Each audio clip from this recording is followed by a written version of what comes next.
اعوذ باللہ من الشیطان الرجیم بسم اللہ الرحمن الرحیم یسألونک عن الخمر والمیسر قل فیہما اسم کبیر ومنافع للناس واسمہما اکبر من نفعہما ویسألونک ماذا ينفقون قل العفو۔ اور یہ پوچھتے ہیں کتنا خرچ کریں، انفقوا انفقوا انفقوا وانفقوا فی سبیل اللہ ولا تلقوا بایدیکم الی التہلکہ، یہ آیت پر کل پڑھ چکے ہیں۔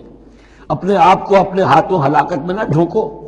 کتنا خرچ کرے، کچھ ہمیں مقدار بھی بتا دی جائے۔ فرمایا قول العفو، جو بھی تمہاری ضرورت سے زائد ہے۔ اللہ یہ بھی نہیں کرتا کہ اپنی ضرورتوں کو بھی تم پیچھے ڈال دو، نہیں، ضرورتیں اپنی پوری کرو۔ پھر جو اب تمہارے پاس ہے، اب یہ سمجھیے کہ جو ایک کمیونسٹ فلسفی ہے اس میں بھی ایک اصطلاح سرپلس ویلیو، ایک سرپلس ویلیو یہ ہے عفو، جو تمہاری ضروریات سے زائد ہے، یہ سرپلس ویلیو ہے، یہ اللہ کی راہ میں دے دو۔ اس کو بچا کر رکھنا جو ہے اللہ پر آپ بے اعتمادی کا اظہار کر رہے ہیں کہ اللہ کل نہیں دے گا مجھے، میں بچا کے رکھوں۔ یسألونک ماذا ينفقون قل العفو۔ لیکن اس میں یہ ہے کہ ضرورتیں کتنی ہیں، کیا ہے، اس کا کوئی پیمانہ مقرر نہیں کیا۔ یہ ہے باطنی روح، جس کے اندر اللہ کی محبت اور آخرت کا ایمان بڑھتا جائے گا، وہ اتنا ہی اپنی بیلٹ ٹائٹ کرے گا، اپنی ضرورتیں کم کرے گا، اپنے معیار زندگی کو پست کرے گا، اور زیادہ سے زیادہ جو ہے وہ اللہ کی راہ میں دے گا۔ یہ اصول یہ ہے کہ ہر شخص یہ دیکھے کہ جو میری ضرورت سے زائد ہے اسے میں ریٹین نہ کروں، اسے میں دے دوں۔ اس انفاق پر پورے 2 رکوع آگے آنے والے ہیں سورہ مبارکہ میں۔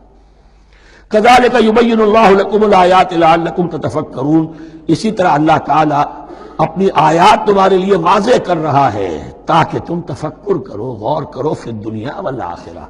تمہارا یہ غور دنیا کے بارے میں بھی ہونا چاہیے، آخرت کے بارے میں۔ دنیا میں بھی اسلام رہبانیت نہیں سکھاتا، نہ کھاؤ نہ پیو، چلے کشی کرو، چلے جاؤ جنگلوں میں، نہیں۔ اسلام متمدن زندگی کی تعلیم دیتا ہے، گھر گھرستی ہے، شادی کرو، بیوی بچوں والے رہو، ان کے بھی حقوق کو ادا کرو، ان کا بھی پیٹ تمہیں پالنا ہے۔ تو تفکر فی الدنیا والآخرہ، آخرہ کے لیے۔ لیکن یہ کہ اس میں ریشیو پروپورشن رہنی چاہیے۔ دنیا کی کتنی قدر و قیمت ہے، آخرت کی کتنی قدر و قیمت ہے، اس کو جان لو۔ اسی کے حساب سے ایلوکیشن اگر نہیں ہے تو پھر یہ کہ سینس آف پروپورشن اگر غلط ہو گیا تو ظاہر بات ہے کہ پھر ہر چیز تل پٹ ہو جائے گی۔ ایک دوا کے نسخے میں کوئی چیز زائد تھی، کوئی کم تھی، آپ نے جو کم تھی اسے زیادہ کر دیا، جو زائد تھی کم کر دیا، تو اب ہو سکتا ہے کہ یہ نسخہ شفا نہ رہے، نسخہ ہلاکت بن جائے۔ وَيَسْأَلُونَكَ عَنِ الْيَتَامَىٰ، اور یہ آپ سے پوچھ رہے ہیں یتیموں کے بارے میں۔ قُلْ إِصْلَاحٌ لَهُمْ خَيْرٌ، اے نبی ان سے کہہ دیجئے ان کے لیے ان کی مصلحت کو پیش نظر رکھنا یہ ہے کہ جو بہتر ہے، نیکی ہے، بھلائی ہے۔ اصل میں سورہ بنی اسرائیل کی آیت جو ہے وہ لوگوں کے سامنے تھی، وَلَا تَقْرَبُوا مَالَ الْيَتِيمِ إِلَّا بِالَّتِي هِيَ أَحْسَنُ، مال یتیم کے قریب تک نہ پھٹکو، یعنی گڑبڑ کر لو گے اپنے اموال میں۔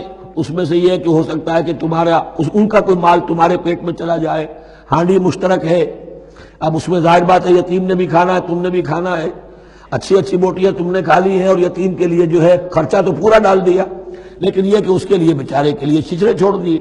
تو یہ چیز روکنے کے لیے کہا گیا تھا مکی صورتوں میں وَلَا تَقْرَبُوا مَالَ الْيَتِيمِ إِلَّا بِالَّتِي أَحْسَنُ۔ اب صحابہ کے لیے تو یہ چیزیں ایسی تھیں کہ اشارہ ذرا سا ہو گیا اور انہوں نے اس پر عمل کیا، انہوں نے ہڈیاں علیحدہ کر دی تاکہ ان کا خرچہ بالکل علیحدہ رہے۔ اب اس میں تکلیف ہو رہی تھی، ایک گھر کے اندر ہی ایک یتیم ہے، اس کا خرچہ اس کے مال میں سے نکالا جا رہا ہے۔ فرمایا کہ یہ مقصد نہیں تھا، مقصد یہ تھا کہ تم ان کے مال ہڑپ نہ کر جاؤ۔ قُلْ إِصْلَاحٌ لَهُمْ خَيْرٌ، قُلْ إِصْلَاحٌ لَهُمْ خَيْرٌ، ان کے لیے اصلاح کرنا بھلائی کا ہے۔ وَإِن تُخَالِطُوهُمْ فَإِخْوَانُكُمْ، اگر تم اپنے ساتھ ان کو ملائے رکھو تو وہ تمہارے بھائی ہیں۔